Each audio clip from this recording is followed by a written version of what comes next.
los panelistas y vamos con el primer entrevistado. Cuando veas la cámara 2, yo te voy a avisar cuando comiences a hablar. Ya, chiquillos, atentos, parto con la cámara 4, de los libres en contra, por favor. Hola, te pido la posición. Ok. 20 segundos, no se pagan de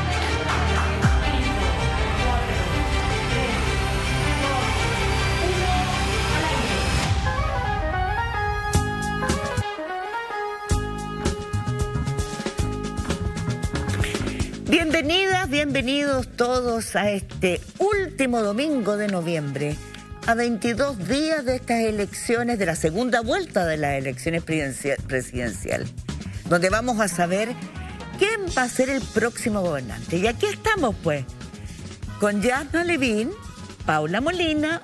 ¿Cómo les va, mis colegas? ¿Cómo están? Muy buenas noches, Mónica González. Buenas noches, bien. ¿Tú cómo estás? Yo estoy bien, estoy contenta porque estoy contenta porque ganó la Católica y perdió con los Colo-Colo de la Católica. Pero lo que estoy contenta es porque hoy día tenemos un gran programa que hemos preparado con todo el equipo que está detrás de cámaras y nosotras para ustedes en estos días en que es importante descifrar las elecciones, descifrar los candidatos, sus programas, los mensajes, porque estamos llenos de industria de noticias falsas y nosotros queremos llevarles a ustedes buena información. Quiero avisarles que a todos ustedes que nos han concedido abrirnos sus puertas, sus ventanas, su intimidad, allí donde estén, que nuestra compañera Alejandra Matus, les vamos a mandar un gran saludo y un abrazo porque está de vacaciones. Así que, ¿no es cierto? Vamos a decirle felices vacaciones, Alejandra. Un beso. Esperamos sinceramente que no esté mirando el programa. Esperamos que no esté mirando el programa, de todas maneras. Que le digan que la estamos mandando un abrazo. Así es. Y como lo primero que tenemos que hacer antes de entrar de lleno a las últimas noticias, vamos a entrar a las últimas noticias porque hemos estado todos los días con noticias impactantes. Vamos a ir directo al diputado Iván Flores, que nos va a contar lo que ha resuelto la democracia cristiana. Después vamos a tener al diputado electo Gaspar Rivas, por el Partido de la Gente. Y vamos a tener al diputado también. Electo también. Gonzalo, también diputado electo. Gonzalo de la Carreta. No sé si es republicano militante o es simpatizante, pero él es uno de los estrechos colaboradores de José Antonio Kast. Y entonces antes vamos a comentar algunas cosas porque hace muy poco hoy día renunció a su cargo la subsecretaria Daza, Paula Daza, que había pedido permiso sin sueldo por 3 semanas para incorporarse a la campaña de José Antonio Kast. ¿No es así, Paula? Así es. Y el anuncio del permiso sin goce de sueldo ya había causado cierta polémica porque es un permiso que ella anuncia desde Cerro Castillo, ¿no es cierto?, tras un consejo de gabinete y flanqueada por las autoridades de gobierno. Y eso resultaba una señal ligeramente preocupante en un país donde se espera la presidencia del gobierno en las elecciones y, por supuesto, de cada uno de sus funcionarios y funcionarias públicas. Finalmente, lo que anuncia hoy la subsecretaria Daza es que renuncia a la subsecretaría de Salud. ¿Me equivoco? ¿Alguien presentó un requerimiento a Contraloría? Hay requerimientos presentados o por lo menos anunciados a Contraloría. Esto está pasando muy rápido, pero yo creo que hay un aspecto particular en esta renuncia y es que tiene que ver con la presencia, la identificación de una nueva variante del coronavirus, que es Omicron, y que es además una variante que no sabemos cómo va a funcionar respecto a las vacunas. Hasta ahora la gran defensa de Chile y la gran defensa en el mundo para aquellos países que tienen el privilegio de contar con vacunas es que efectivamente su población puede evitar el contagio y los casos más graves. Pero ahora no sabemos. Por lo tanto, resultaba poco adecuado, a mí me parece, en un momento tan importante, nuevamente, de esta pandemia, como hay tantos, que la subsecretaria dejara su papel. Además, se complicaba un poquito más porque el ministro de Salud sale de viaje.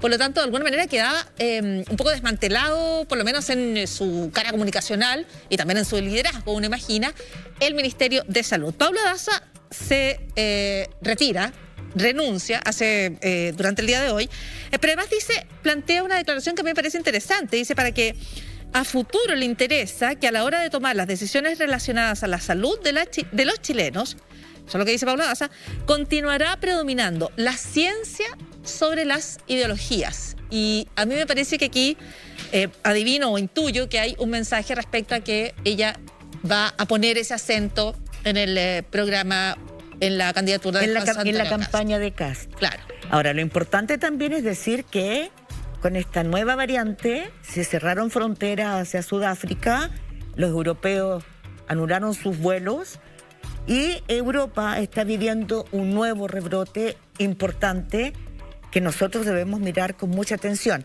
Pero ha habido otras renuncias, ¿no es así, Yasna? Por ejemplo, Isquia Siches. Bueno, lo de Paula Daza justamente parecía como una compensación, una contraparte comunicacional del impacto político que significó la incorporación de Isquia Siches al comando de Boric, además como jefa de campaña. Isquia Siches renunció inmediatamente al colegio médico en el caso de Paula Daza. Era bien complicado porque un permiso sin goce de sueldo impide el reemplazo. Queda acéfala el servicio público, entonces era bien complicado.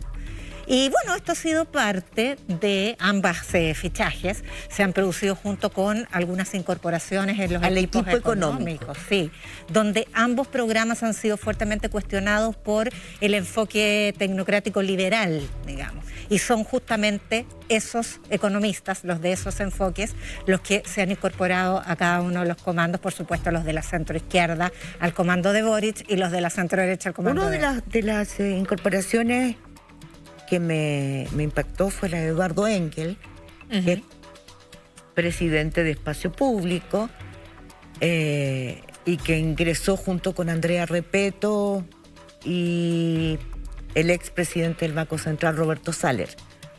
Y además de French Davis, dos demócratas cristianos. O sea, 4 economistas que son muy respetados en este país. Y 2 de ellos demócratas cristianos. Y 2 de ellos demócratas cristianos. Y uno de ellos Chicago Boy. ¿Perdón? Y uno de ellos parte de los Chicago Boys. Y uno de ellos French Davis, ¿no? Porque estudió en la Universidad de Chicago en la misma época. Claro, pero disidente desde pero él lo dice, él lo cuenta con mucha gracia. También el comando de Kast tuvo aportes muy importantes. Bueno, de hecho, se incorporó el hermano de la subsecretaria Daza. Así es. Y Silvia Izaguirre se incorpora al comando de Kast en un acto muy sorpresivo, por lo menos para mí, yo creo que para varios más, por la oposición y la reacción muy molesta que ella tuvo cuando se produjo el pacto para la elección de convencionales entre derecha tradicional y republicanos. Ella no quería ir en una lista con los republicanos, le tocaba compartir además pacto con Teresa Marinovich. Y hoy día aparece ahí. A mí me parece, Mónica, que se produjo un alineamiento muy veloz, muy rápido de la derecha tradicional en torno al comando de Kast. Algo que además vulnera una tradición de la derecha clásica, republicana, democrática, europea. En Francia, en Alemania, siempre hablan de un cerco sanitario respecto del nacionalpopulismo, de las izquierdas de las derechas, ultranacionalistas. No incurren en este tipo de coaliciones. Aquí fue más rápido, fue más indoloro, me da la impresión. A mí me sorprendió tanto a ti. En el caso de Bópoli sí. Es que Bópoli no se incorpora al comando. Claro, pero más bien entrega un apoyo y... A mí me daba la impresión de que una de las banderas, una parte de la definición de Bópolis era precisamente una agenda que pusiera más acento en las libertades individuales, en valores que sean liberales. Que era la nueva derecha, ¿no? Exactamente, no solo en relación a lo económico, sino que también respecto a otros temas. Y en ese sentido me llama la atención. Ahora, de la misma forma... también es llamativo que figuras de la socialdemocracia chilena, Ricardo Lagos, por ejemplo, se incorporan, no se incorporan, pero expresan su intención de votar por Gabriel Boric. También estamos viendo un reordenamiento en los dos sentidos en torno a las candidaturas que pasaron a la segunda vuelta. Y yo creo que la sensación general de la ciudadanía de que hay cuestiones muy importantes en juego, eso es lo primero, y lo otro es la sensación de incertidumbre que genera cuando tú tienes dos candidaturas que tienen miradas tan opuestas respecto a cómo enfrentar el día de mañana, no el día después de la elección. Yo creo que eso nos genera, hablo por toda la ciudadanía un poco, pero esa sensación de que las cuestiones están muy volátiles, de que no sabemos qué es lo que va a pasar. Y en el lado positivo, yo creo que todos y cada uno de nosotros sentimos que nuestro voto vale, importa más que nunca. A mí eso que tú al final dijiste me impacta porque yo siento que la incertidumbre se da, Yasna, porque los dos bloques que han gobernado en los últimos 30 años quedaron fuera. Quedó fuera Sebastián Sichel, que representaba a los partidos oficialistas, y quedó fuera Yasna Proboste, que representaba la ex Concertación. Entonces yo creo que eso representa un rebaraje y un hastío de la gente hacia la política, que a mí por lo menos me interesa muchísimo. Creo que hay muchas razones para ese hastío con la política. Queda fuera el duopolio que condujo la política durante los últimos 30 años y emerge una cuarta fuerza. No podemos decir tercera porque la tercera fuerza que emergía respecto de la derecha y la centroizquierda era el Frente Amplio, con el Partido Comunista en la centroizquierda, en la nueva mayoría. Surge una cuarta fuerza que se posiciona en algo así como el centro, que es el Partido de la Gente, con un porcentaje electoral muy interesante y tan sorpresivo como otros de los resultados de la elección del domingo. El otro Partido de la Gente, la Lista del Pueblo. ¿Cómo fue tan sorpresiva la Lista del Pueblo? Bueno, hay varios símiles respecto del fenómeno. Claro. Hay harto. Tiene que ver con el rechazo al sistema de partido. Es el mismo fenómeno en esa dimensión, al menos. Bueno, yo sé que ustedes en sus casas están pensando y haciendo elucubraciones y pensando en qué nos va a pasar en la noche del 19 de diciembre, ¿no? En que nos vamos a volver a encontrar todos. Porque este es nuestro país. Bueno, nosotros queremos llevarles a ustedes los últimos acontecimientos hoy día que ocurrieron en la Junta de la Democracia Cristiana, que específicamente se reunió para debatir si apoyaban o no a Gabriel Boric, la candidatura de Gabriel Boric. Pero antes de hacer el contacto con el diputado Iván Flores, que estaba participando o está participando todavía allí, vamos a ir a un pequeño corte comercial de aquellos que hacen posible nuestra pauta libre y volvemos de inmediato con Iván Flores. No se vaya, espérenos.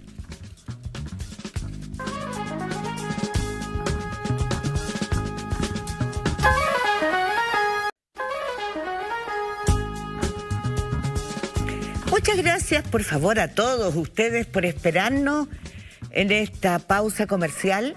La verdad es que nosotros estamos todavía muy ansiosos, así que la conversa aquí siguió absolutamente. Y ahora vamos a hacer el contacto para saber en vivo y en directo qué pasó en la democracia cristiana hoy día. Diputado Iván Flores, que es, hay que decirlo, senador electo por Los Ríos. ¿Cómo está usted? Muy bien, Mónica. No las veo, pero las saludo con mucho cariño. Nosotros queremos preguntarle cómo se desarrolló esa Junta Demócrata Cristiana que tuvo un puntapié inicial con esa reunión que tuvo el candidato Boric con la presidenta del partido, Carmen Frey, e inmediatamente, minutos después, con el apoyo que le dio Yasna Proboste, la candidata del pacto de unión, del pacto en que estaba la democracia cristiana, y que llegó, desgraciadamente, quinta, ¿no? Bueno, pero lo importante es que ahora tenemos candidatos.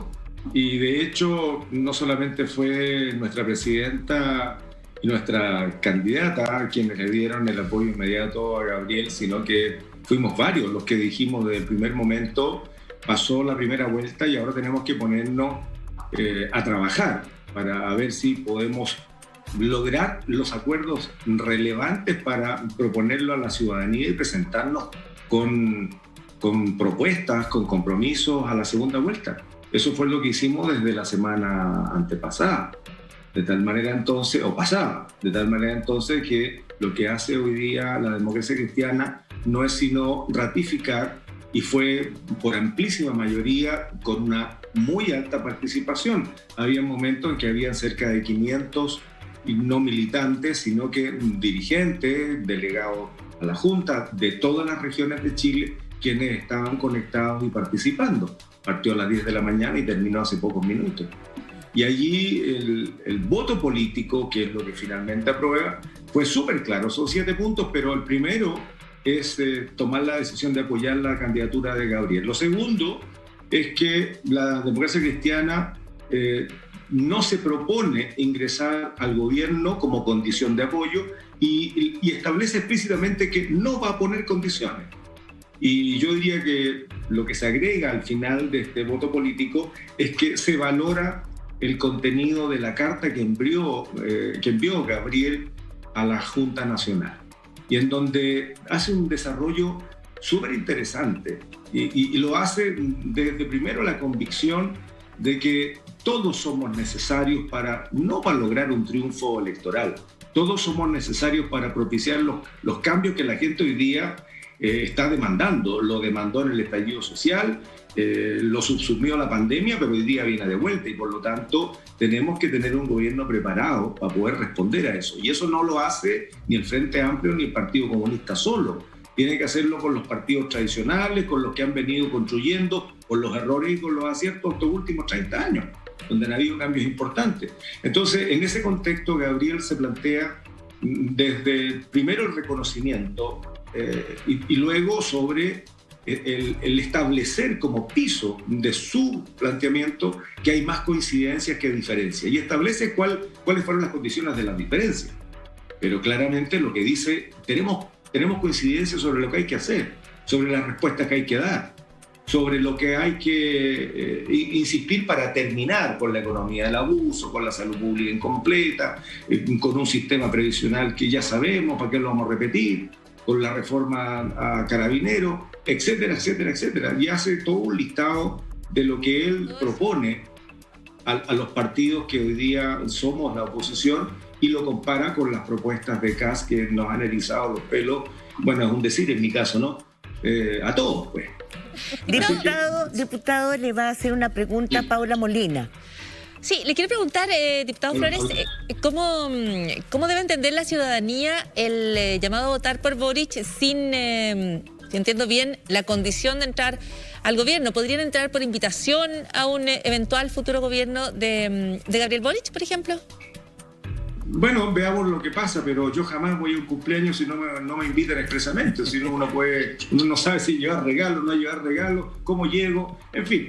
No ha habido una invitación a formar gobierno, pero eso no es el problema de la democracia cristiana. La democracia cristiana hoy día, en esta Junta Nacional, estableció claramente que entrar en negociaciones de cargos de poder no es el objetivo.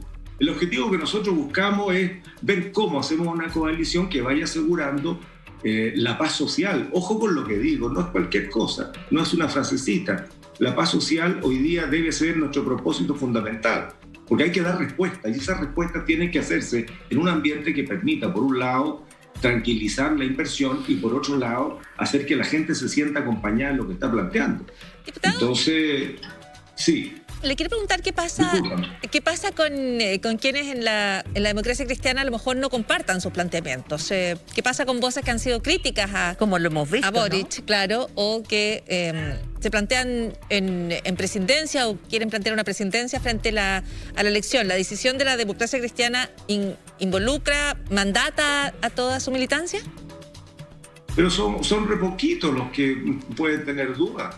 De los casi 500 dirigentes que estaban, fue, pero por lejos, mayoría. Otros plantearon la preocupación de esto. A ver, algunos dijeron un cheque en blanco. No es un cheque en blanco. Lo que se ha dicho es que la democracia cristiana no puede entrar en ambigüedades. No hay espacio para titubeo. Hoy día tenemos 2 alternativas nomás. No hay otra. Porque declararse en abstención es una omisión de nuestro deber y por lo tanto abrir un espacio a la propuesta de extrema derecha. La democracia cristiana no tiene opción sino que la de apoyar a Gabriel, y lo que tenemos que hacer nosotros es que la propuesta de Gabriel Boric no sea solamente la que él traía como Frente Amplio o la que se incorporó desde el Partido Comunista. La propuesta que debe plantear Gabriel debe ser la de toda la oposición. Por eso yo en algún momento dije, cuando Gabriel salude, no debería hacerlo solo con la mano izquierda arriba, sino que con los brazos extendidos hacia adelante. La oposición es amplísima. Y la gente independiente que estamos en el mundo, que están en el mundo de la oposición, también son muchos más. Entonces, Bueno, eso lo recoge Gabriel en su carta. Yo me alegro mucho, a él lo conozco como persona, más que como político, yo diría, y le tengo mucho aprecio. Y si hay una cualidad de Gabriel, es la de no enmarcarse en cuestiones dogmáticas, sino que abrirse en lo que es su propio espíritu. Él fue el único que firmó de Frente Amplio el acuerdo por la paz, por ejemplo. Sí, que no firmó el Partido Comunista. Y allí ha habido una fuente de tensiones. Allí ha habido una fuente de tensiones que de hecho fue parte del discurso de la democracia cristiana en su campaña de mi tocaya Yasna Proboste, cuando le reprochaba a Boric justamente el tener como un socio mayoritario al Partido Comunista. Entonces hoy día que se recompone esta nueva forma de relación, ¿cómo van a enfocar la relación con el Partido Comunista? Sobre todo que en los últimos días ha tenido cierta actitud de hostilidad respecto de la posibilidad de un cambio de programa, por ejemplo. Pero a mí me da mucha lata que algunos actores, particularmente el Partido Comunista, se hayan preocupado de excavar más en las zanjas que nos separan. Yo siento, y fue lo que dijimos ahora en la Junta Nacional, es que tenemos que empezar a hacer puentes, no excavar zanjas. Tenemos que hacer puentes que nos unan. Y unámonos sobre las ideas matrices. Vamos a seguir teniendo diferencias, si no seríamos un solo partido, ¿cierto? Y dentro del abanico de las posturas políticas, hoy día lo que hay que tener claridad es que concentrémonos en las ideas matrices principales sobre las cuales nos vamos a comprometer. Entonces, que de tanto en tanto salga alguno medio descuadrado en sus comentarios, como fueron los de ayer, por ejemplo, anteayer. La verdad es que en nada colabora, pero no importa, no hay que detenerse en uno o dos comentarios desafinados. Hay que concentrarse en cómo nos juntamos la gran mayoría de oposición. Somos nosotros los responsables de darle respuesta a la ciudadanía y ni siquiera pensando en quienes militamos en partidos de la oposición, ni por cerca. Tenemos que pensarlo por Chile, y esto no es tampoco un eslogan así como grandilocuente, ¿no? De verdad tenemos que pensarlo en Chile, o a alguien no le preocupa lo que el candidato Kast ha venido planteando en términos de cerrar educación superior, o eliminar el Ministerio de la Mujer, o quitar libertades personales, y otra lista larga no la voy a calificar mejor porque voy a ser duro. Pero de verdad, yo creo que estamos en una coyuntura en que aquí no hay que titubear ni juguetear con el destino. Tenemos que llegar a un acuerdo mirando mucho más para adelante, no en los 4 años de gobierno que van a ser muy recontra difícil. Yo creo que este va a ser el gobierno por lejos el más complejo. Miren que a mí me tocó estar con el estallido social, donde escuchábamos, o más bien nos encontrábamos con sorderas por distintas partes, particularmente el gobierno. Nunca entendieron lo que venía detrás del estallido, nunca lo quisieron entender. Por eso es que junto con Jaime Quintana tomamos la decisión de iniciar el proceso constituyente. Y eso lo iniciamos el 29 de octubre, 10 días después del estallido, que termina con el acuerdo por la paz el día 15. Acuerdo que Diputado, yo no firmé, por cierto. Diputado, ¿Sí? Yo entiendo lo que usted está planteando, que hay que mirar hacia adelante porque evidente, nadie duda de que el próximo gobierno va a ser muy complejo. Pero la situación de la democracia cristiana también es compleja, porque hay figuras relevantes que han dicho que no van a votar por Gabriel Boric. ¿No le preocupa? Y por favor, esta sería la última pregunta porque tenemos que ir avanzando. ¿No le preocupa, diputado, la situación interna, una fractura, una división, un debilitamiento de la democracia cristiana a su partido? Mira, no solamente mi partido. Yo creo que hay una crisis en todos los partidos políticos respecto a la credibilidad y de la sintonía con la ciudadanía. No es un problema de la democracia cristiana. Se han estado entrando y saliendo personajes de otros partidos también. Si no, miremos las candidaturas ahora cómo se movieron. O sea, no es un problema la democracia cristiana. No estigmaticemos la democracia cristiana como que es la única que tiene un problema. La tienen todos los partidos políticos, la pérdida de sintonía, la tardanza que hay en la toma de decisiones. La ciudadanía va más rápido que la respuesta de los partidos políticos. Entonces la ciudadanía se toma la respuesta y se tomaron la calle. Lo hicieron mucho más rápido a través de las redes que hacer toda la vuelta burocrática de los partidos. Ahora, a la pregunta, sin duda que duele cuando hay personas que o algunos amenazan con irse, o otros se plantean en disonancia, pero así es la política. no somos un regimiento, nosotros somos un partido que somos demócratas creyentes y practicantes. O sea, no podemos fustigar a alguien porque piensa distinto. Lo que importa es qué piensa la mayoría de la democracia cristiana. No, a ver, iba a decir no me interesa en lo particular, algunos, pero sí me interesa. Me interesa, ojalá que todos comprendan cuál ha sido la decisión colegiada de la institución Democracia Cristiana. Y esa ha sido apoyar a Gabriel Boric sin condiciones, el apoyo. La construcción del programa es otra cosa. Yo estoy convencido por lo que plantea Gabriel, es que así va a ser. Y yo tengo el deber de creerle. También se lo haremos saber si la cosa no camina. No tenemos problema en eso tampoco. Le damos las gracias, diputado Iván Flores, por Oiga, Mónica. Lo escucho. Mónica, mire, yo tengo una preocupación. ¿Cuál? Y es una preocupación de la coyuntura. ¿Quién va a responder las preguntas ahora del Ministerio de Salud si no está Paula Daza? Bueno, la verdad es que las preguntas las tenemos muchos, ¿no? Así que vamos a tener que esperar que el ministro París, que se va de viaje... Por eso, pues no hay nadie. Bueno, ahí veremos, ahí veremos. Se nos viene el Omicron encima, ya hay 6, 7 países. Ahí veremos, estamos todos preocupados. Estamos todos preocupados por eso. Pero alguien tendrá que responder las preguntas. Mire, a lo mejor nos sale un vocero, pero así, de esos súper voceros. Uno nunca Falta sabe. que le haga el gobierno. Diputado, muchas gracias y esperamos en alguna oportunidad próxima tener al senador aquí en nuestro estudio, ¿no? Compartiendo con nuestra audiencia, porque lo que viene también en el Congreso va a ser muy interesante, además de difícil. Muchas gracias. Y ustedes no se vayan. Honor, Mónica, muchas gracias. Buenas noches, diputado. Buenas noches. Chao. Y ustedes no se vayan, porque después de unos pequeños consejos comerciales, vamos a volver con Gaspar Rivas, del Partido de la Gente, diputado recién electo.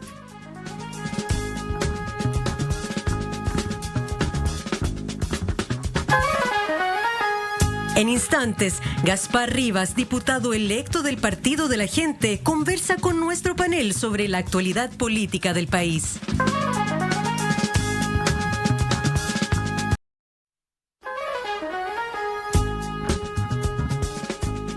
Muchas gracias por el interés de la audiencia, por estar con nosotros y escuchar toda la información que tenemos que entregarles sobre estas elecciones para las que faltan solo 22 días. Y ahora vamos a darle la bienvenida al diputado recién electo por el Partido de la Gente, el señor Gaspar Rivas. ¿Cómo está usted, diputado? ¿Me escucha? ¿Y cómo está usted, Mónica? Un gusto hablar con usted y muchas gracias por la invitación esta noche. Mire, yo me acordé ahora, no sé por qué se me vino a la cabeza que el 2011 usted hizo un proyecto de ley muy divertido, que era prohibirle a los periodistas hacer preguntas hostigosas, ¿se acuerda? Sí, me acuerdo, pero no era de preguntas hostigosas, era de maneras invasivas, intrusivas y hostigosas de hacer la pregunta. Así, usted me puede preguntar. Que es totalmente distinto. Perfecto. No, mire. Es la forma, no el fondo. Bueno, yo hoy día leí una entrevista en un diario del domingo que a mí me gusta muchísimo, que es el diario financiero Más. Una entrevista a Gino Lorenzini, quien es uno de los fundadores del Partido de la Gente, tengo entendido, y estaba con ustedes, donde él dice que no votó por Franco Parisi. Dice que tiene problemas éticos, dice que han hecho las paces, que se reunieron. Es muy rara la entrevista, porque finalmente deja entrever problemas éticos. Entonces yo quería preguntarle, ¿cuál es la situación real entre Gino Lorenzini y Franco Parisi? No, la verdad, Mónica, yo no tengo información al respecto, no puedo dar una respuesta a su pregunta porque carezco de la información. Esa pregunta más bien, Mónica, sería dirigirla para el propio Gino Lorenzini o eventualmente para Franco. Pero yo de hecho, ni siquiera no tenía conocimiento de la declaración de Gino Lorenzini. Lo que sí le puedo decir es que Gino Lorenzini participó en la fundación del Partido de la Gente y estuvo hasta poco antes de que el partido en el mes de agosto pasado se constituyera. Por algunas desavenencias, que tampoco manejo información demasiado en profundidad respecto de por qué se produjeron, quiero decir, él salió del partido y, bueno, como es de todos conocido, intentó una candidatura presidencial independiente que no prosperó, precisamente porque él ya militaba en el Partido de la Gente y no podía ir como independiente.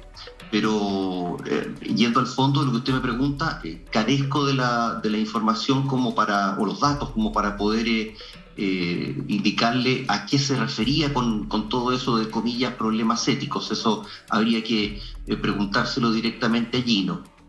Perfecto, mira, la verdad que el fondo de la pregunta tenía relación con saber si había una posibilidad de que él se una al Partido de la Gente, pero usted parece que no maneja más detalles de esa relación. No, la verdad es que no manejo más detalle.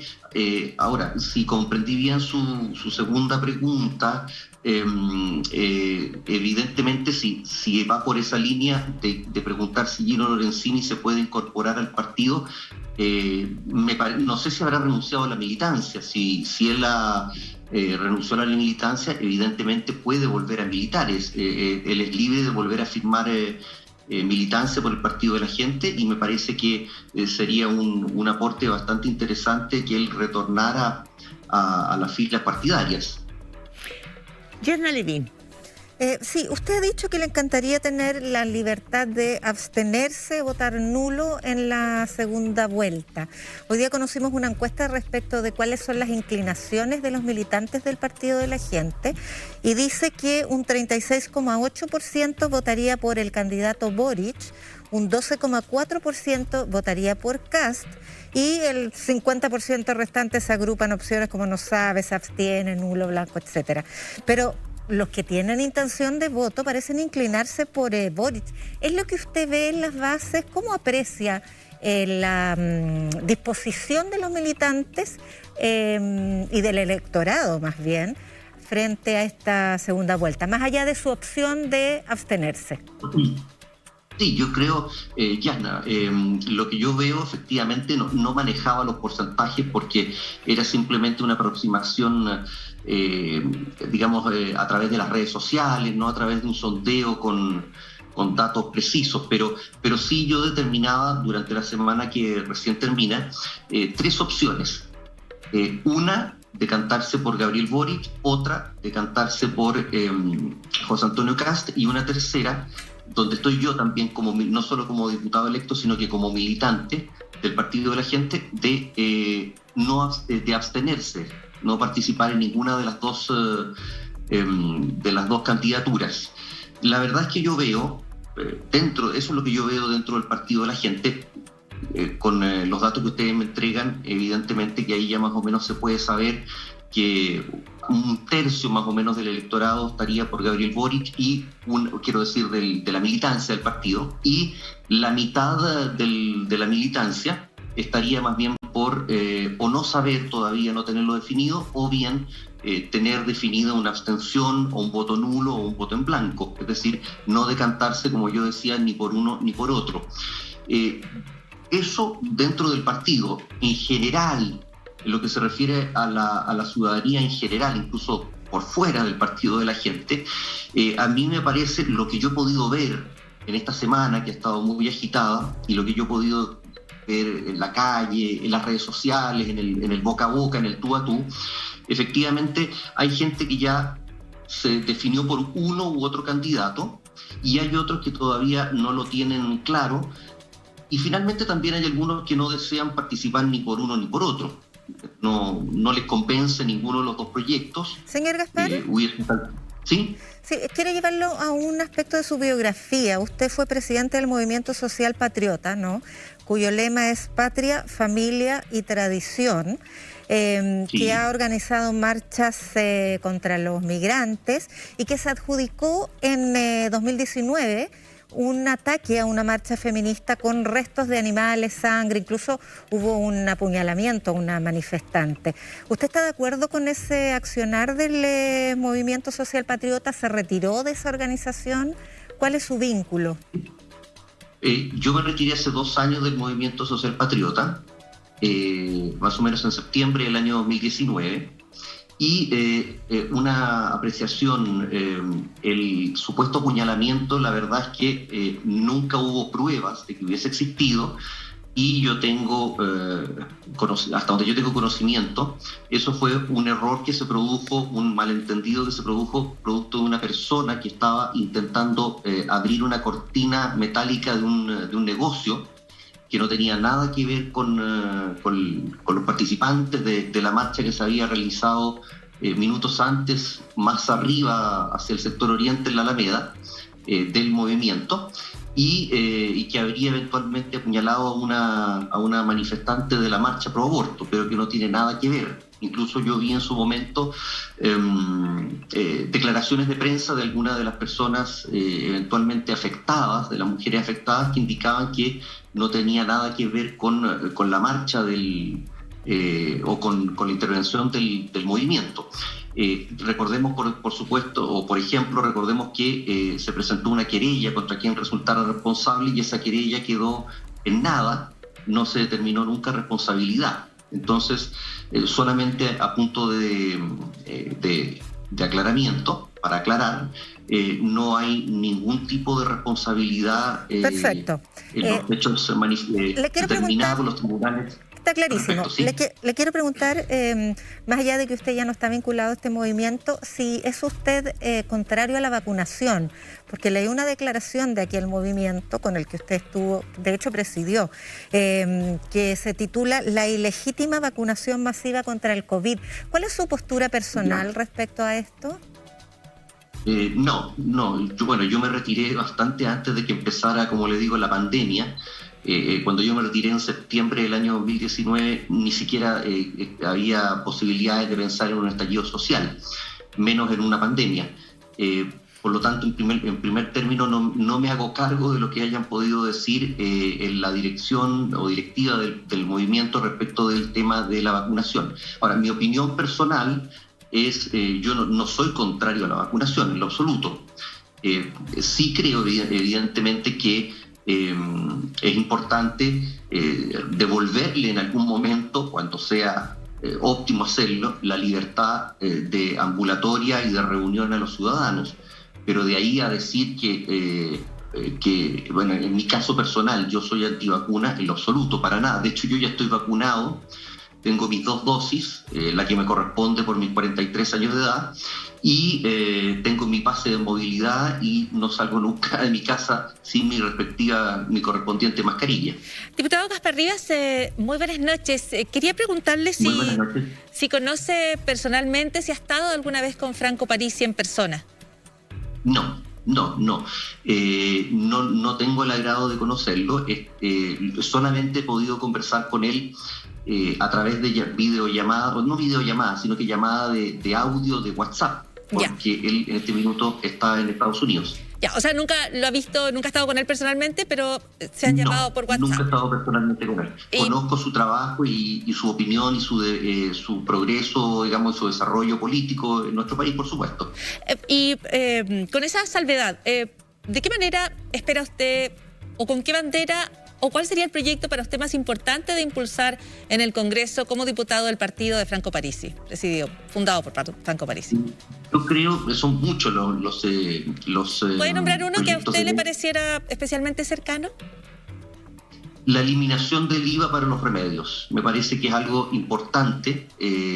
Tal vez pudiera parecer una cosa secundaria, pero muy, muy importante. Y además la rebaja del IVA para los servicios básicos como el agua potable, la luz, el gas y todo eso. Eso me parece que si pudiéramos decir eso, la eliminación del IVA. Ahora, muy importante destacar que eso hubiese sido posible en el caso de la presidencia de Franco Parisi. Recordemos que la eliminación del IVA o cualquier cosa relativa a los tributos es de iniciativa exclusiva por mandato expreso del artículo 65 de la Constitución del 80, que actualmente está vigente, es de iniciativa exclusiva del presidente de la República, así que será o el señor Boric o el señor Kast quien pudiera estar llamado, según sea el que gane el 19 de diciembre, a eliminar el IVA para los remedios. De ser así, yo voy a apoyarlo. Ya, esa es una idea que usted, pero tiene que nacer del presidente, por lo tanto es poca la iniciativa parlamentaria o nula, digamos, en ese sentido.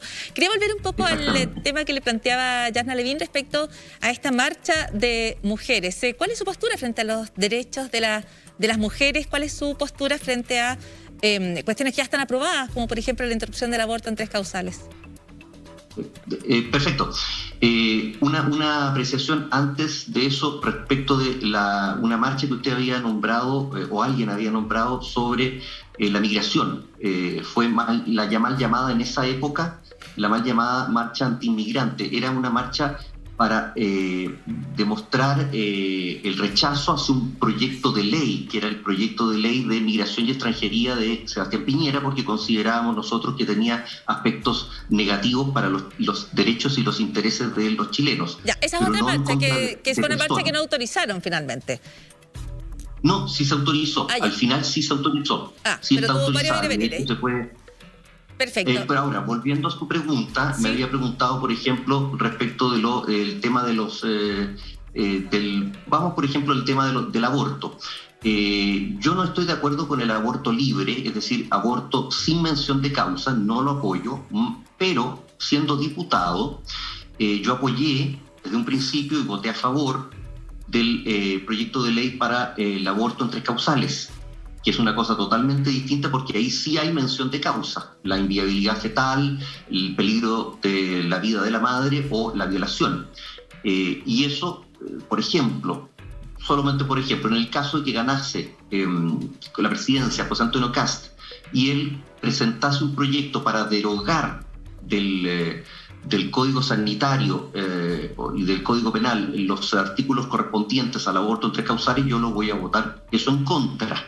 Porque si bien no creo en el aborto sin mención de causa, el aborto libre, sí creo que es necesario y debe mantenerse el aborto en las 3 causales. Señor Rivas, señor Gaspar Rivas, usted acaba de plantear que estaría planteando un proyecto de ley, pero claro, no tiene la iniciativa para rebajar el IVA o eliminar el IVA de los medicamentos. Pero hay un problema mucho mayor que sí está en sus manos y que antecede al problema tributario, que es la corrupción que existe, el lobby que existe de los laboratorios y que es lo que ha hecho que en Chile se vendan los medicamentos más caros de toda América Latina. Entonces, ese sí está en sus manos y tiene que ver con la corrupción. ¿Su bancada va a ser coherente con eso? Porque eso está mucho más asequible que disminuir el IVA, ¿no? Sí, por supuesto.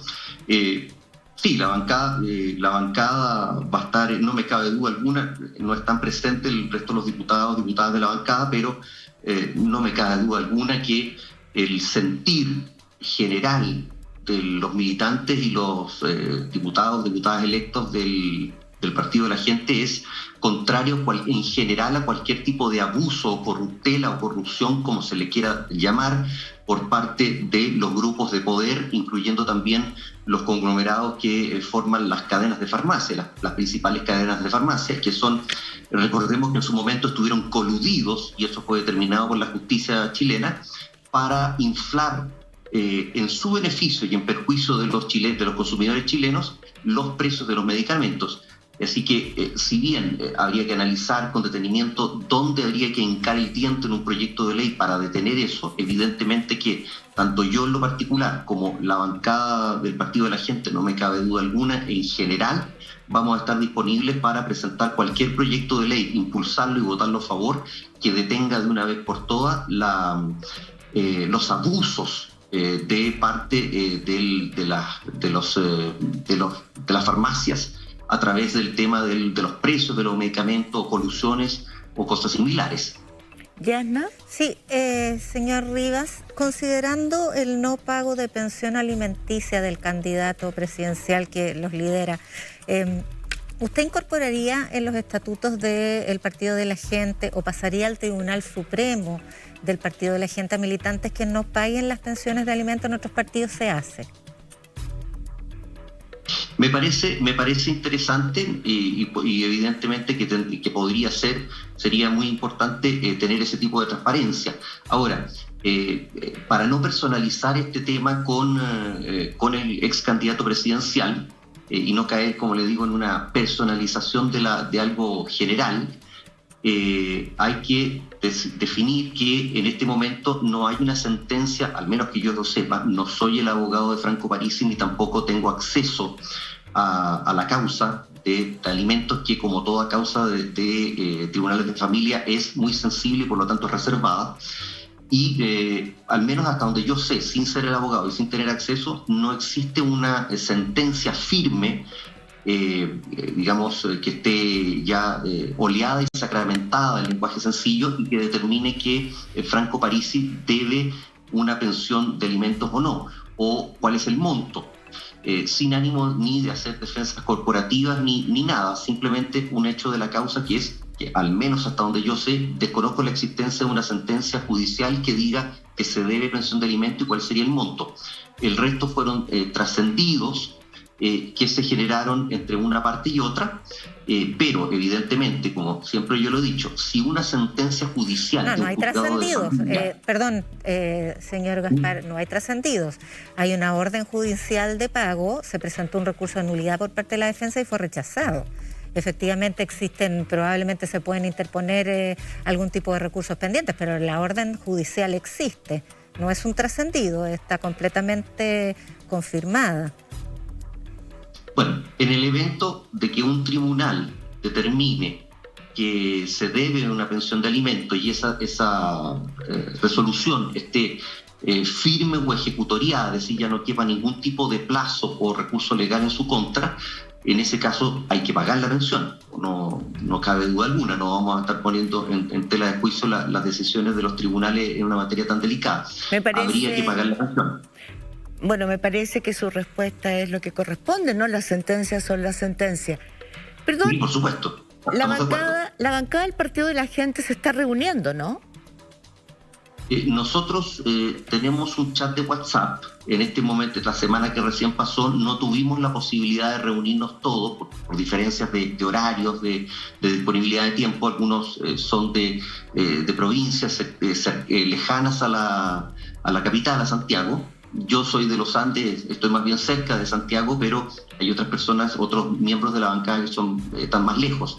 Pero esta semana que viene tenemos ya proyectado reunirnos y empezar ya presencialmente a analizar los temas que se nos vienen encima, que el primero y más importante es el tema de la segunda vuelta presidencial, y luego tenemos que seguirnos reuniendo para ver cómo vamos a trabajar en conjunto, de manera organizada y coordinada en el Congreso, y evidentemente las ideas de los primeros proyectos de ley que podemos presentar como bancada, etcétera.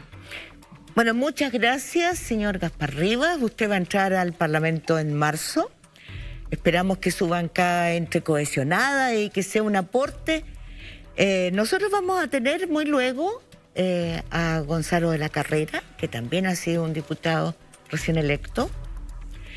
Y antes de despedirlo, quiero desearle que algún día esté con nosotros, con algunos más de los diputados del Partido de la Gente, porque creo que hay muchas preguntas y muchas incógnitas de todos los que nos están viendo en la casa.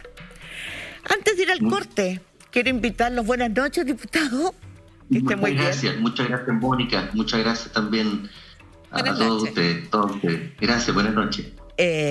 Y antes de despedirlo y decirles que nos esperen un momentito para volver con Gonzalo de la Carrera, quiero invitarlos a ver una cápsula informativa de uno de nuestros auspiciadores muy especiales. Es la Universidad de Academia Humanismo Cristiano.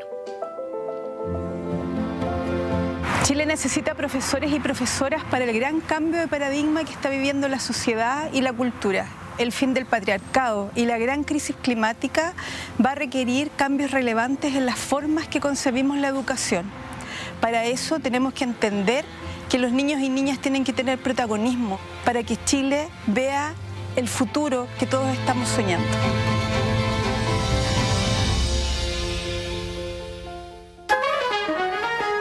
En instantes, entrevista en estudio con Gonzalo de la Carrera, diputado electo por el Distrito 11. Muchas gracias por esperarnos después de estos consejos. para tener la oportunidad de estar aquí en el estudio con el diputado recién electo Gonzalo de la Carrera, que tuvo una alta votación en el distrito 11. Muchas gracias, Mónica. Muchas gracias, Yasna y Claudia, por la invitación. Un gusto estar con ustedes hoy día en la noche. Paula, perdón. Hagamos un repaso, porque usted no es una persona que haya estado mucho tiempo en la política. ¿Ha participado en cuántas elecciones? En 2, esta fue mi segunda elección. Esta fue su segunda. Así es. Y en la primera le fue mal.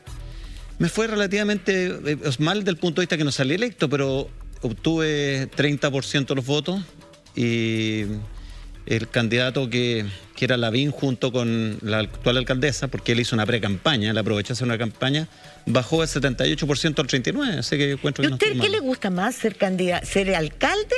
Me motivaba. ¿Qué le habría gustado más? Me motivaba. ¿O diputado? Me motivaba mucho ser alcalde, porque como alcalde uno puede participar de las organizaciones de base de la sociedad civil y están todos los espectros de la sociedad civil representados en una alcaldía.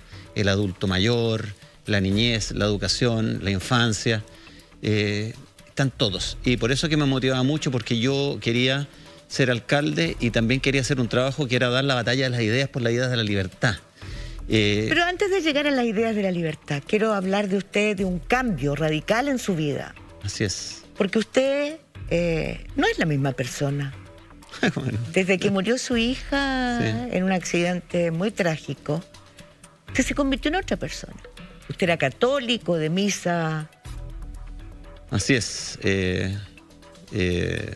La familia de mi ex señora es una familia muy católica, tiene un hermano sacerdote, 3 primos sacerdotes, 3 tíos sacerdotes, y yo durante un tiempo fui muy cercano a la iglesia. Hoy tengo fe, pero no soy de misa dominical. ¿Por qué? Básicamente porque la religión me cansó, ¿no? Me tocó vivir el periodo del padre Marcial Maciel. Legionarios de Cristo. Legionarios de Cristo. Encuentro que en mi Caradima, tuve una cierta desilusión y... por los abusos sexuales. Exactamente, me desilusionó, pero también en alguna etapa me enojé yo con Dios. Básicamente por la muerte de su hija. Por la muerte de mi hija. Pero me encanta que mis hijos tengan fe, yo también tengo fe, respeto a las religiones, y en este caso en la política creo que la religión y la política son una muy mala mezcla. No le hace bien ni a la religión, ni le hace bien a la política. Explíqueme eso. Por ejemplo, creo que nosotros deberíamos estar abiertos en la libertad a todos los creos. Yo creo en la libertad de culto, en la libertad, ¿no es cierto?, de expresión, en todo tipo de libertades, mientras las libertades de uno no afectan la libertad de otro, y especialmente el más débil. Y creo que, por ejemplo, tengo muchos amigos que tienen religiones distintas a mí, que podemos participar y tener conversaciones en el ámbito político, de las políticas públicas, ¿no es cierto?, de las urgencias sociales, sin tener que recurrir a la religión. O sea que ese cambio fue tan radical que además lo hizo dedicarse a la política. No, a la política llegué por casualidad, básicamente porque me encantaban los programas de radio. Decía, la gente que trabaja en radio lo pasa bien. Encontraba que era un oficio entretenido. Y Cecilia Pérez, que es mi amiga, me invitó a hacer un programa de radio. La ministra. Me invitó a hacer un programa con ella en un horario muy malo para la radio. A las 5 de la tarde partimos. Y terminamos siendo horario prime a las 7. Y después, cuando Villegas dejó Radio Agricultura, me invitaron a cambiar el tren programático y a suplirlo en la mañana, lo que fue un desafío enorme, porque reemplazar a Villegas eran unos zapatos muy grandes que dejaban, y tuvimos mucho éxito. La Cecilia me dejó porque fue nombrada ministra, y continué yo solo varios años, 4 años. Y este año, desafortunadamente, para ser candidato y salir de la zona cómoda, uno tiene que hacer renuncias. Y yo renuncié, me pidieron salir de la radio, pero renuncié a ese oficio, sabía que lo iba a tener que hacer, para poder postularme a alcalde y ahora a diputado. O sea, seguimos con los cambios radicales. Seguimos con los cambios. Me ha tocado una vida con muchas experiencias muy distintas, en distintas áreas, en empresas pequeñitas, soy emprendedor, en empresas más grandes y en empresas enormes que se transan en bolsa. Así que tengo muchos años haciendo muchas cosas distintas y estoy muy feliz de poder haber construido una experiencia tan grande en distintos ámbitos, lo que me hace tener mucha calle y creo que puedo ser un gran aporte para el Parlamento porque justamente soy una de las personas que es pagador de impuestos, como ustedes, y sé lo que cuesta ganarse cada peso, sé lo que cuesta emprender, sé lo que cuesta desarrollar un emprendimiento y por lo tanto sé lo que cuesta trabajar en equipo, sé lo que cuesta formar equipo y por lo tanto estoy feliz de poder contribuir ahora desde la vereda del servicio público. Yasna. Sí, a propósito de lo que ha dicho sobre la religión, le quiero consultar sobre un aspecto, un párrafo de la Declaración de Principios del Partido Republicano, que alude justamente a algo así, porque dice, las virtudes morales que responden al orden natural de las cosas, jus naturalis, que nunca puede ser modificado ni por autoridad política alguna, ni por ninguna mayoría electoral o parlamentaria. ¿Me puede explicar cómo la soberanía popular que elige a los parlamentarios no puede alterar el orden natural de las cosas? ¿Cuál es el orden natural de las cosas? Bueno, me imagino... ¿Qué lo define en el Partido Republicano? ¿O dónde está escrito? Sí, es bien ambiguo. Yo coincido con usted que esa es una... Bueno, de hecho, usted debe saber que yo siempre he reclamado contra haber puesto eso en la Declaración de Principios, básicamente porque yo creo que la política es ponernos de acuerdo, es construir juntos un futuro mejor. Y creo, por ejemplo, que tengo muchos amigos de religión judía, por ejemplo, que no se sienten convocados por esa Declaración de Principios. Básicamente porque ellos saben que cuando se habla de Dios en esa Declaración de Principios, se está hablando del Dios de los católicos. Y eso es lo que me dicen ellos. En el partido me dicen que el Dios único para todos.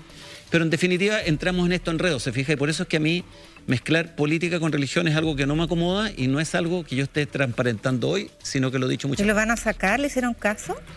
¿O van a permanecer? Es que no depende de mí sacarlo. Es un tema que veremos después. Es un partido nuevo, es una declaración de principios hecha, ¿no es cierto?, para formar un partido. Los partidos evolucionan y van cambiando sus declaraciones de principios, así que quién sabe. Lo que pasa es que como el candidato presidencial es bastante confesional, es muy católico, entonces uno piensa si tiene esta visión, en el sentido de que las mayorías, la soberanía popular no puede alterar el orden natural de las cosas, inquieta un poco, digamos, a las personas laicas y a la democracia. Que el orden natural de las cosas en ese contexto se refieren a la creación como tal. Claro, a Dios. Y todos, independiente de nuestra religión, tenemos alguna percepción de cómo es la creación y creemos en distintos dioses, pero tenemos una espiritualidad. Y yo lo que entiendo, y por lo menos creo, en que cada uno puede tener la espiritualidad que quiera y eso no lo obstaculiza para participar en ningún partido político. Esta semana tuvimos escandalosas revelaciones de tantas declaraciones que ha hecho Johannes Kaiser, que fue muy doloroso además, porque este es un programa de mujeres.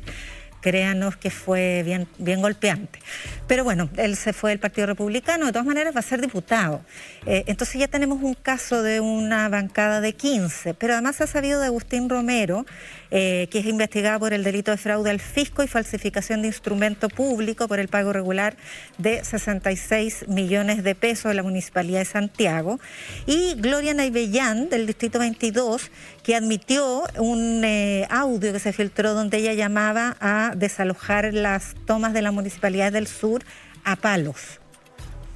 ¿Esa es la bancada? No, que me resulta divertido esto porque en realidad cada una de las personas que llega al Parlamento en cualquier partido político tiene su historia. En el caso de Johannes, yo fui el primero en salir a decir que no me parecían las declaraciones de Johannes hechas el 2016, cuando él era youtuber y no existía el Partido Republicano. ¿Usted no las había escuchado? No, no las había escuchado. ¿Nunca? Nunca. ¿Pero había estado en su programa? Sí, pero yo empecé a participar en su programa este año. Yo no las había escuchado nunca y las condeno tal como lo hizo el partido y lo hicieron sus hermanos. Creo que era un sarcasmo. Tiene a otro contexto el sarcasmo, pero igual no proceden. Creo que es muy hiriente, resulta muy hiriente para la mujer. Yo tengo hijas, tengo, ¿no es cierto?, mamá, tengo amigas, y creo que resultaron desafortunadas las declaraciones. Él tuvo un gesto de grandeza enorme al liberar al partido y a José Antonio Kast de cualquier responsabilidad al respecto. Pero él Y por menciona eso a otros dos diputados. Creo entonces que, son creo tres que problemas. el pedir disculpas es un gesto de humildad y el recibir las disculpas es un gesto de grandeza. Así que yo me quedo con eso. Yo creo que él demostró que es una persona de buen sentir, de buen corazón. Se equivocó como nos hemos equivocado todos alguna vez en la vida y reparó el daño, que es lo importante. Hay dos diputados más que le mencioné, entonces hay un problema con la bancada que No entra, nace. no hay un problema con la bancada porque si usted hace esa misma investigación, acabamos de ver la entrevista a un diputado recién electo, ¿no es cierto? Gaspar Que Rivas. también tiene una trayectoria y si usted busca uno a uno en el Congreso se va a dar cuenta que mucha gente, nadie es perfecto, ese es el problema. Yo creo que lo que tenemos que tratar de construir acá es unidad. Chile está pasando por un momento muy crítico, de mucha polarización, de mucha incertidumbre. Las personas en Chile quieren escuchar soluciones. ¿Cómo nos vamos a poner de acuerdo este nuevo Congreso? ¿Cómo nos vamos a poner de acuerdo como país para ser propositivos, para solucionar las demandas y las urgencias sociales que están presentes hoy día? Y yo creo que lo que debiéramos conversar, yo les invito a hablar de futuro, ¿no es cierto? Hablar de cómo vamos, porque en el futuro es donde vamos a pasar la mayor parte de nuestras vidas. Entonces, a mí me gustaría que habláramos constructivamente de cómo hacemos de Chile un país más democrático, un país más acogedor, un país más diverso, donde todos quepamos. Paula Molina. Sí, algunas preguntas. La encuesta CADEM finalmente incorpora temas relevantes para la segunda vuelta y entre esos temas incorpora el tema de mujeres, abordar la violencia contra las mujeres, el desempleo femenino y la desigualdad de género. Y usted habrá visto la encuesta, pero eso está por sobre, por ejemplo, las preocupaciones de las personas en relación al crecimiento económico. En relación al crecimiento económico es 16% y en relación a mujeres es 18%. Es la cuarta preocupación para quienes están respondiendo a la encuesta en relación a la segunda vuelta. ¿Cuáles son sus propuestas en temas de desigualdad de género? ¿Qué es lo que más le interesa en temas de desigualdad de género? ¿Qué duda cabe que la mujer todavía no ha alcanzado espacios de equidad completos en la sociedad chilena? Ni siquiera en lo laboral, ni también en el tema de la violencia intrafamiliar. Y hay muchos otros espacios donde la agenda mujer es muy, pero muy importante. ¿Cuál es un tema que para usted sea especialmente importante en A ese? mí, por ejemplo, las remuneraciones a nivel de empresa, a igualdad de cargos, las mujeres ganan bastante menos. Así es. Y por lo menos yo fundé una compañía que se llama Oriflame, donde me tocó trabajar con 100.000 mujeres. Y por lo tanto, eran 100.000 mujeres y muy pocos hombres. Que es una compañía de maquillaje, ¿no? Sí, una compañía de maquillaje, sí, de cosméticos, sueca. Y por lo tanto, he sido siempre muy sensible y muy empático con lo que ocurre con las mujeres. En el fondo, estoy orgulloso de haber participado en una empresa que le dio oportunidades de trabajo y de desarrollo profesional a muchas mujeres en América Latina. ¿Y ahí ganaban los mismos hombres y mujeres al mismo cargo? Casi no habían hombres. Ok, pero los hombres que había no ganaban más que las Sí, pero te mujeres. aseguro que muchas mujeres ganaban mucho más que lo que podía aportar el hombre en sus casas. ¿Y estaría de acuerdo en legislar para que eso fuera efectivo? Porque en las empresas... ¿Sí? Yo creo que las mujeres no tienen por qué ganar menos a igualdad de responsabilidad e igualdad de cargo que los hombres. Bueno, nosotros imagínense lo que pensamos respecto a ese tema. Sí. Ahora, en el tema de las labores de cuidado. Las mujeres están a cargo de buena parte de las labores de cuidado y hay hoy una visibilización de ese trabajo. ¿Legislaría también a favor de que efectivamente se remunerara, se visibilizaran las labores de cuidado? ¿O cree usted que se debería abordar de otra manera? Se lo digo porque hay posiciones bien distintas en ese sentido, ¿no? En una estructura o en una idea respecto a una familia tradicional, a lo mejor la perspectiva es que las mujeres de manera natural cumplan esas labores, ¿no es cierto? Y hoy hay muchos estudios que apuntan a que de esto se tiene que hacer cargo el Estado. Ha cambiado tanto Chile. Fíjense que si nos remitimos antes de la pandemia y ahora, el teletrabajo, por ejemplo, tuvo una irrupción tan grande que las empresas se empezaron a dar cuenta que las personas rinden súper bien y quizás mejor teletrabajando que trasladándose. Porque mi pregunta es si usted cree que el Sí, por Estado supuesto. debería hacerse cargo del trabajo Es cuidado. que ahí yo creo en la menor intervención del Estado posible. Creo en un Estado pequeño pero musculoso. Creo que ese Estado, cuando es pequeño y musculoso, fuerte, pero pequeño, lo que hace es tener más dinero para redistribuir y en contraprestaciones a la población. Y por lo tanto, que creo que en ese ámbito, si nosotros lográramos quitarle al Estado la grasa, podríamos ir en apoyo de la mujer que hace cuidado, que trabaja. Me tocó tanto en Bosques de la Villa, en Las Condes, en la Villa de la Escuela, ver a mujeres que durante todo el día trabajan, sea cuidando a niños o cuidando a ancianos. Y creo que es muy necesario en una población que envejece, como la población nuestra, que tengamos eso en mente y que no se nos olvide, porque efectivamente hay que remunerar, tenemos que buscar la forma de que las urgencias sociales consideren esa situación que usted me menciona. O sea, en esa área el Estado, como sea, sí debería hacerse cargo. Sí, sí. Perdón, yo quiero volver al estado musculoso, me gustó eso. ¿Dónde vamos Con a un poner brazo los fuerte músculos? social. ¿Dónde vamos a colocar los músculos? Porque en eso radica la justicia, la desigualdad, la corrupción. Hace poco le preguntábamos al señor Gaspar Rivas, que planteaba disminuir el IVA de los medicamentos. Sí, pero antes hay un problema, ¿no? ¿Qué hacemos con la regulación de los medicamentos?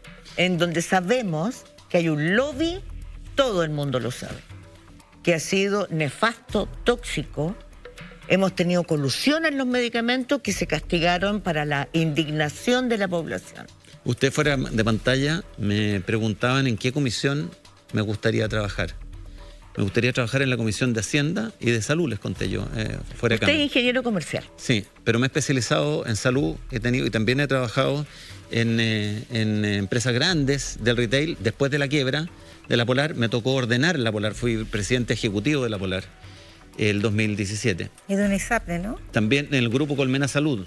Y yo fui el presidente de ISAPRE, que fue el que promovió que se acabaran las preexistencias, que se acabara la cautividad, que se acabara el plan sin útero de la mujer, que se acabaran las desigualdades por sexo, O sea, salud el y edad. plan sin úteros, digamos, ¿cómo es? Significa que A los 40 nosotras... años una mujer podía contratar un plan, o antes también lo podía contratar, que de alguna manera no le cubría la totalidad del parto, cubría una parte, pero salía más barato. Y eso a la larga era, para mi juicio, era engañoso, porque se les vendía a mujeres menores de 40, 42 años que estaban en absoluta edad fértil y después ellas se sentían engañadas.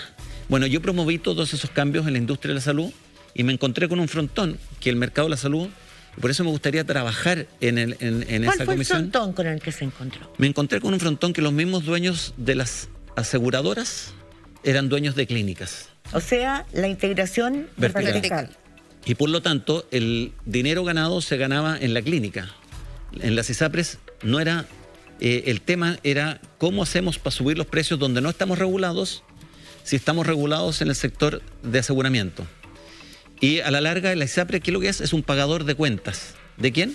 Del prestador, del hospital o la clínica. Y por lo tanto, las clínicas no tienen ningún incentivo para bajar precios. Las clínicas en salud se da una cuestión que la demanda es inelástica. La demanda inelástica significa que cuando yo estoy enfermo estoy dispuesto a pagar lo que sea para solucionar mi problema. Y por lo tanto las clínicas pueden subir sus precios. Como lo hemos visto. Como lo hemos visto. Y las ISAPRES tienen que ir detrás pagando las cuentas.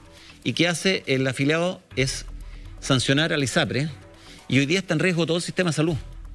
Porque... Perdón, disculpe. Lo que está más en riesgo es que nos hemos dado cuenta con la pandemia que el sistema de salud es débil. Y que si no lo reforzamos ahora mismo, no vamos a ser capaces de enfrentar las pandemias que vienen, porque según los expertos, esta se demoraría al menos 5 años, ¿no?, en terminar. Qué atroz, 5 años en terminar.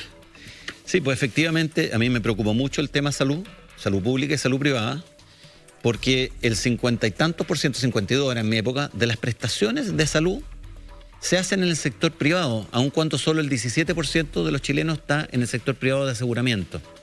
Es decir, si se cae el sector privado de salud prestador, se cae toda la salud. Y hoy día, ¿qué está ocurriendo? Que con la judicialización de los planes y los precios de las ISAPRES empezaron a perder plata a manos llenas. Y nadie está obligado a asegurar. Vamos al sistema de salud público primero. Ya. ¿Qué propone el plan de su candidato para reforzar el sistema de salud pública? No conozco en detalle el programa de salud de José Antonio, porque tenía 800 propuestas. Y 800 propuestas, una imposibilidad física de memorizar. Yo pero creo, usted mismo me dijo que habláramos de lo concreto. Sí, pero y usted me puede preguntar a mí de lo que yo creo que hay que hacer en salud, porque hoy día están afinando. Usted sabe que el programa de salud, el programa de gobierno de José Antonio, se está transformando en un plan. Entonces, en la transición entre el programa y el plan, yo desconozco qué está ocurriendo, qué van a hacer, no conozco el equipo, sé que se acaba de incorporar Paula Daza, que acaba de renunciar al gobierno, y por lo tanto me gustaría escucharla a ella antes de salir yo a hacer opiniones sobre qué va a contener el plan de gobierno que van a hacer ahora. ¿Le puedo preguntar solo una precisión respecto a ese tema? Usted dice que las ISAPRES están perdiendo plata. Sí, mucha plata. Aquí dice que de acuerdo al balance consolidado de la Asociación de ISAPRES, las aseguradoras lograron utilidades por 82.548 millones el año 2020, unos 115 millones de dólares, lo que equivale a un alza del 77%. Sí, la última cifra de lo que va ocurrido este año es que iban sobre los 100.000 millones de pérdidas. En un año. A partir de un 77% de aumento de utilidades. Sí, lo que pasa es que las licencias médicas se han aumentado muchísimo y se consumen del plan de salud que usted tiene, casi un 30% de lo que usted paga en salud es para cubrir licencias médicas. Ya, entonces, más preciso, usted ha dicho, en los últimos meses las ISAPRES están perdiendo plata a y manos eso no llenas. resiste mucho tiempo. Eso no porque nadie está obligado a perpetuarse en un sistema que pierde plata para siempre. Y por lo tanto, si cae el sistema asegurador, cae todo el sistema prestador. ¿Por qué cae todo el sistema de salud? Porque alguien tiene que pagarle las cuentas a las clínicas. Claro, pero el tema concreto, la mayoría de la población no se atiende en ISAPRES. El 52% de las prestaciones, de las atenciones del país, se han hecho en el sistema. Es que usted sabe perfectamente bien, igual que yo, que en ese sentido, en la distribución de las prestaciones hay un problema. Y que lo que nosotros hoy día tenemos como principal problema es la mala, deficiente atención. Mónica, quiero precisarle algo a Paula. Sí, Paula. Usted es Gonzalo. Sí. Yo soy Paula. Paula, sí. Ok. Paula, el plan de salud de... Rebobiné, el plan de salud del programa de gobierno de José Antonio habla de un plan único de salud, plan único universal de salud. Ya. Y habla de redes para prestaciones. Y por lo tanto se ha hablado del plan único universal, plan básico universal, se ha cambiado el nombre, pero en definitiva que todas las ISAPRES tengan que prestar un mismo plan a toda la población, un plan promedio. Ajá. Que eso se ha venido discutiendo hace mucho tiempo. Y es algo que a mi juicio va a ser muy difícil de implementar, porque en Chile faltan redes, usted en provincias, si usted vive en provincias, no va a encontrar mucha oferta de prestadores clínicos. O sea, usted dice que lo que está proponiendo Cast en su programa no va a funcionar. No, yo creo que no va a funcionar el hecho de que uno puede crear un plan de salud básico. El tema es que el sistema prestador de salud, el sistema prestador tiene que operar en redes. Y ahí hay una complejidad técnica que hay que resolver, porque resulta que si se le pone precios a las prestaciones, por ejemplo, un parto, y el parto se complica, y el parto cuesta más, un parto en particular que el resto de los partos, va a haber una poco interés del sistema médico de acogerse. Aquí hay un problema entre los intereses del médico, los intereses de la clínica y los intereses de la aseguradora. ¿Le puedo agregar un problema mayor todavía? ¿Sí? Que ya que hablamos de parto, tenemos otro problema. La cantidad de cesáreas absolutamente innecesarias que se hacen en Chile. Efectivamente, no solo en cesárea, sino que hay muchas prestaciones que no debieran llegar a una cirugía. Y es porque, en definitiva, siempre yo dije, hay que regular al prestador. Mira, el sistema... Volvemos al músculo. ¿Dónde ponemos el músculo? Primero, para que todo en Chile funcione tenemos que tener democracia. Y tenemos que tener una democracia que no esté fracturada, donde todos podemos caber, ¿no es cierto? Y para tener democracia se requiere... por eso estamos aquí, sí, ¿no? Exactamente, estamos conversando muy amablemente y muy cordial. Creo que el Estado de Derecho en Chile está fracturado. La primera tarea en Chile es devolver el Estado de Derecho para que podamos, en una sociedad democrática como estamos, funcionar normalmente.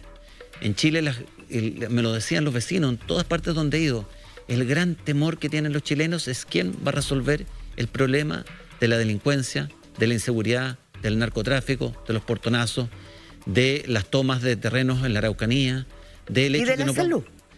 Sí, pero el gran temor, el mayor que le afecta es a las personas si mi hijo va a salir de la casa y va a volver con vida. ¿Usted cree que Carabineros está capacitado? No vivíamos antes. Carabineros. Y por eso es que hubo este gran vuelco en esta votación que la gente pensaba que las ideas de libertad que iban amarradas, ¿no es cierto?, un concepto de orden, de seguridad, de paz social. Sí, se pero habían ¿usted cree quedado que postergadas Carabineros... y volvieron a reflotar porque los chilenos tenemos inseguridad y por eso es que José Antonio Kast aparece ser como el candidato entre los dos que quedan, que es todos los el que gobiernos, mejor representa Gonzalo, la todos los necesidad de gobiernos... seguridad.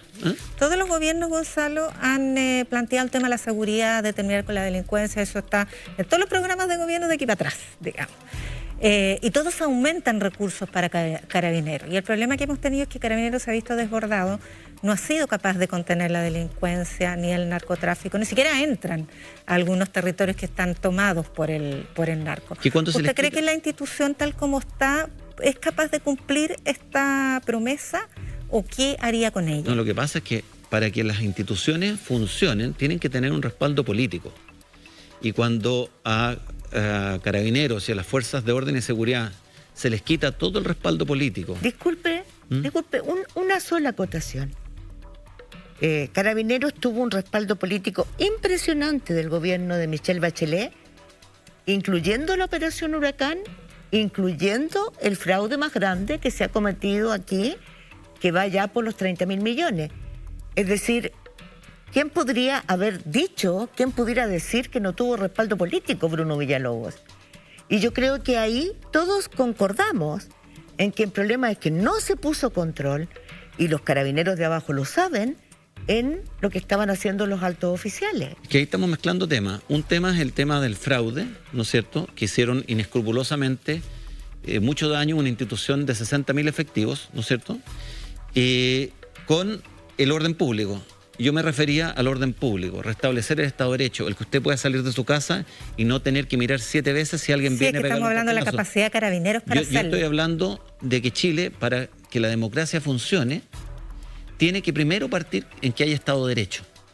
Sí, pero eso lo tiene que hacer la policía. Chilenos, por eso le preguntamos. Y todas las sociedades del mundo se organizan y le entregan a un monstruo que se llama el Estado, ¿no es cierto? Le llaman el Leviatán. El Leviatán, le entregan la facultad de tener el monopolio de las armas y la fuerza para protegernos en democracia. Y eso tiene un ingrediente, que es la confianza. Y tiene un ingrediente que es la confianza, y cuando el poder político, y estoy culpando principalmente al gobierno del presidente Piñera, le quita todo el respaldo a una institución que hasta hace unos años era la institución mejor evaluada de Chile, un amigo en su camino, es gravísimo. Y por lo tanto lo que tenemos que hacer nosotros es ponernos de acuerdo en si queremos o no queremos Estado de Derecho. ¿En qué momento le quitó el respaldo?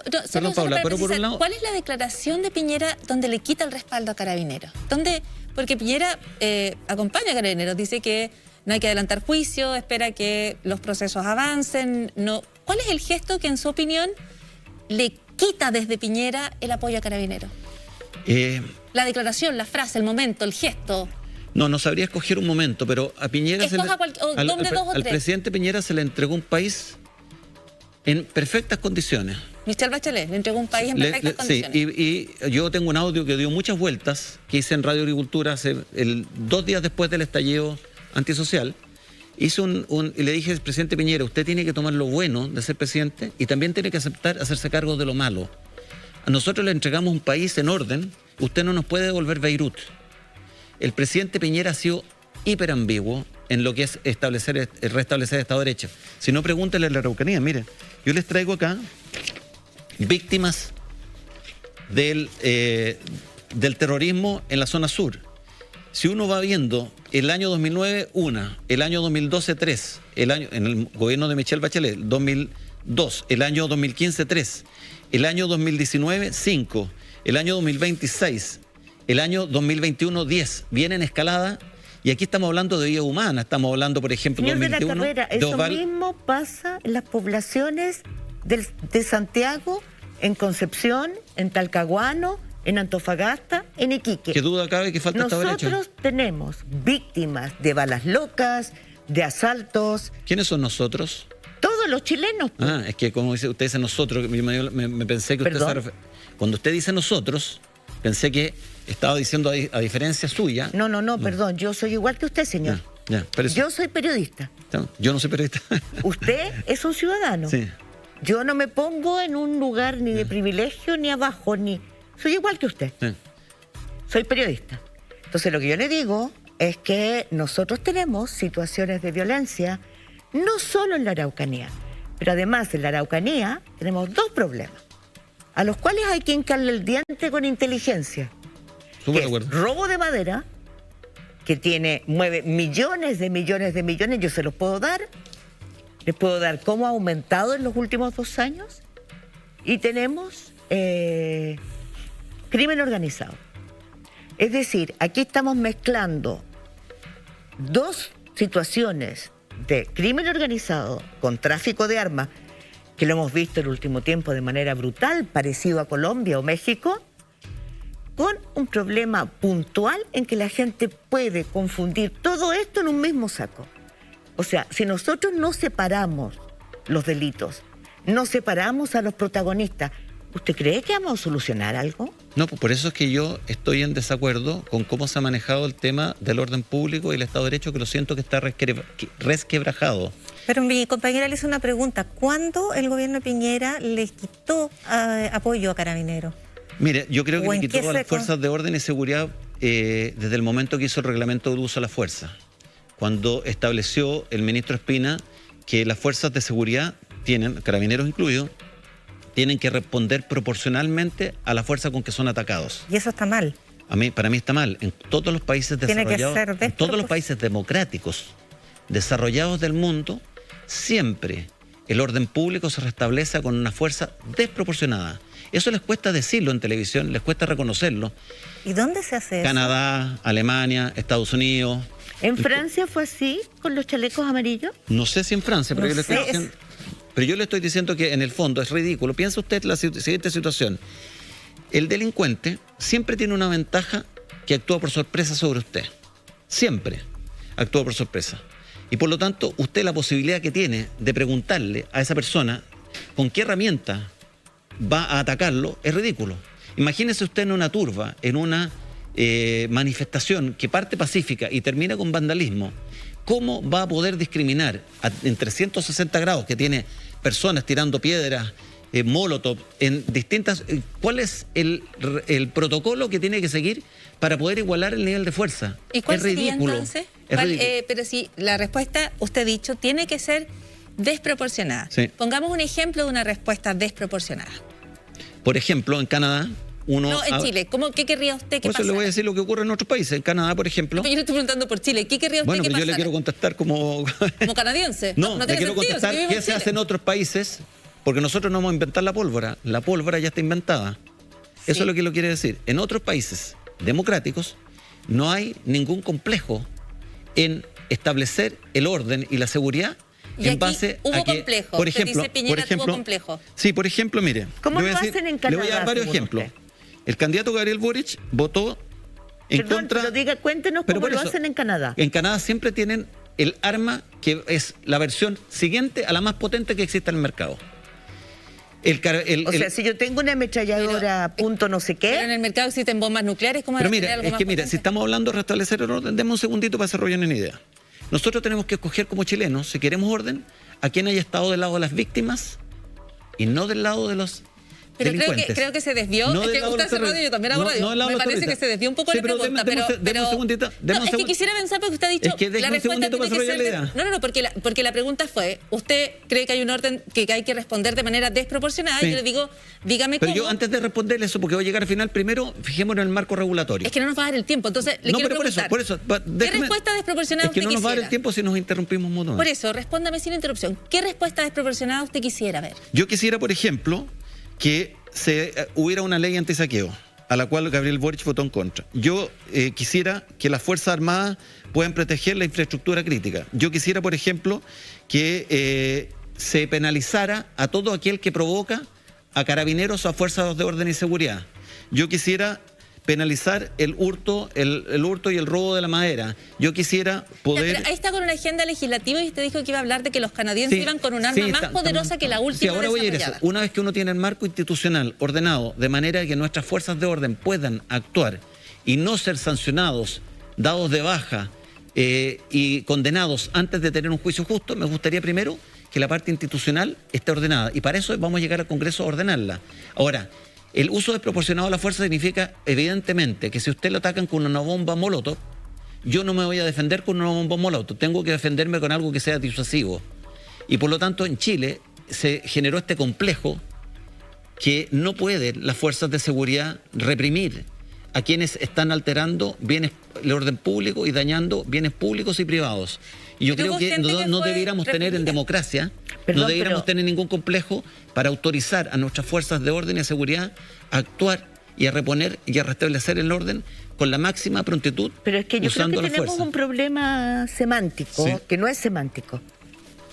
Porque Paula Molina le está preguntando qué es responder con la debida proporción o desproporcionalidad.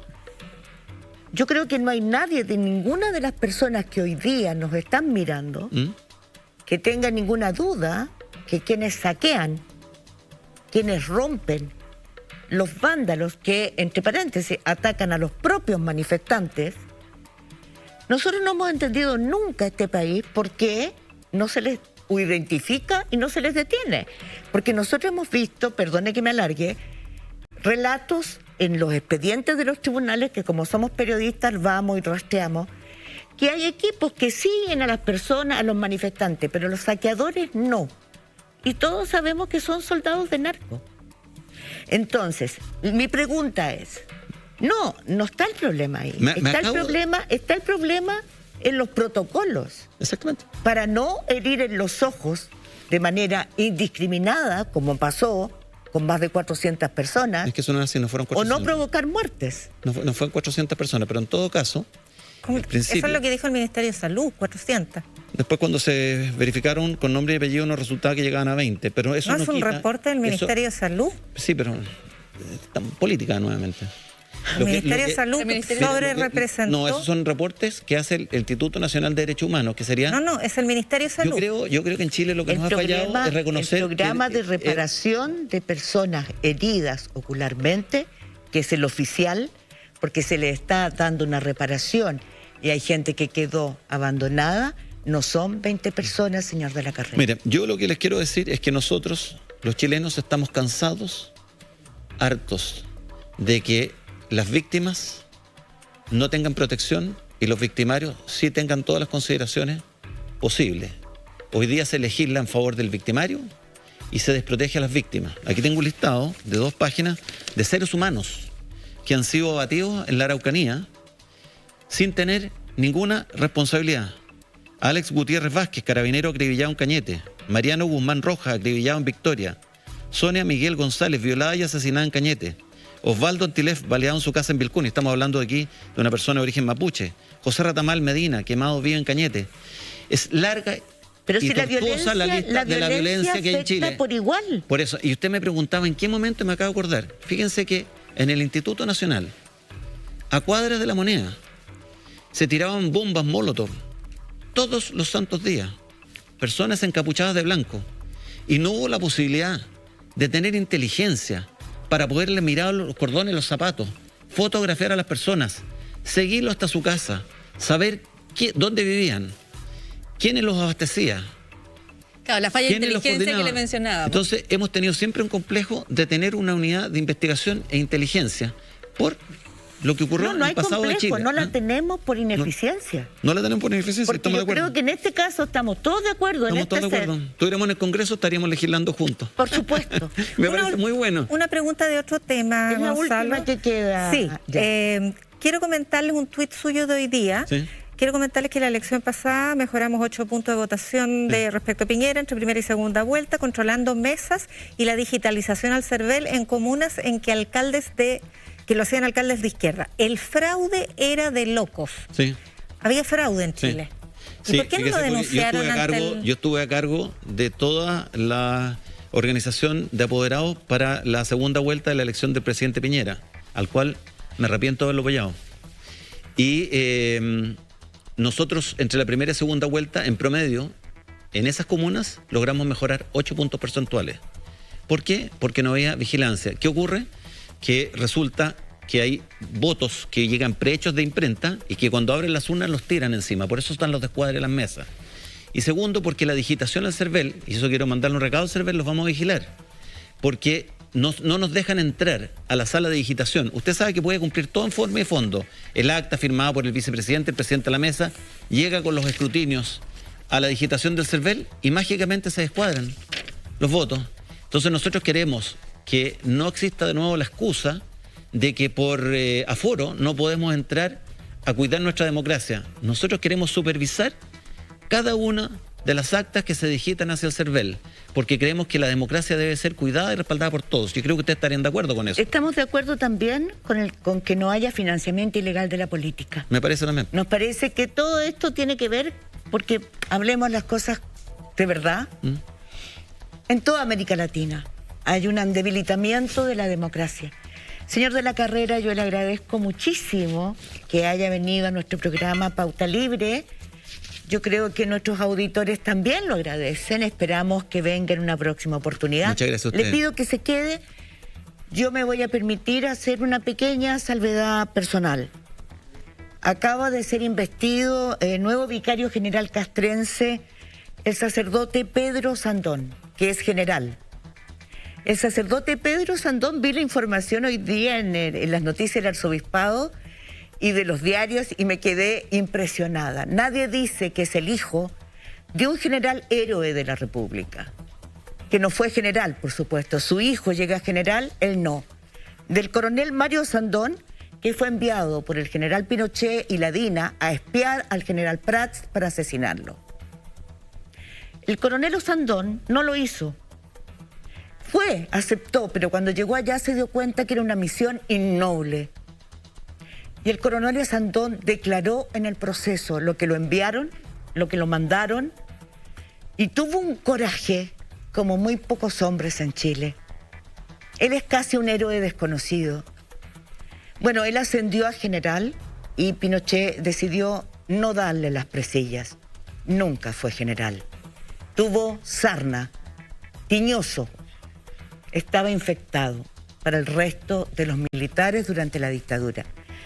Hoy día su hijo, Pedro Sandón, es investido nuevo vicario general y él será general y va a recordar a un coronel que no pudo llegar a general por rendirle honor a su patria. Quiero decir que nunca le hemos rendido honores a quienes dieron su vida, como el general René Schneider, porque nosotros vivamos en democracia. Creo que hay que hacer memoria de vez en cuando. Bueno, muchas gracias y antes de despedirnos queremos despedir a nuestra compañera Paula Molina. Nuestra compañera Paula Molina se va a Londres. Ella va a llegar mucho más sabia, con más mundo. Va a conocer de cerca lo que hace la BBC, lo que hacen tantos periodistas talentosos de los cuales ella forma parte. Pauta Libre y la red están orgullosísimos de que nuestra compañera se vaya a estudiar a Europa. Desearle el mayor de los éxitos. Le deseamos todo el éxito, que lo disfrutes. Mucha suerte, Paula, te vamos a extrañar mucho. Yo también las voy a muchas gracias, muchísimas gracias. Te vamos a extrañar mucho. Las voy a extrañar también. Y a ustedes, muchas gracias por habernos prestado atención esta noche. Nos quedan tan pocos días para esa lección tan importante. Descansen, que nos viene una semana intensa. Los queremos mucho. Muchas gracias. Los abrazamos. Muchas gracias a ustedes. Buenas noches. Gracias.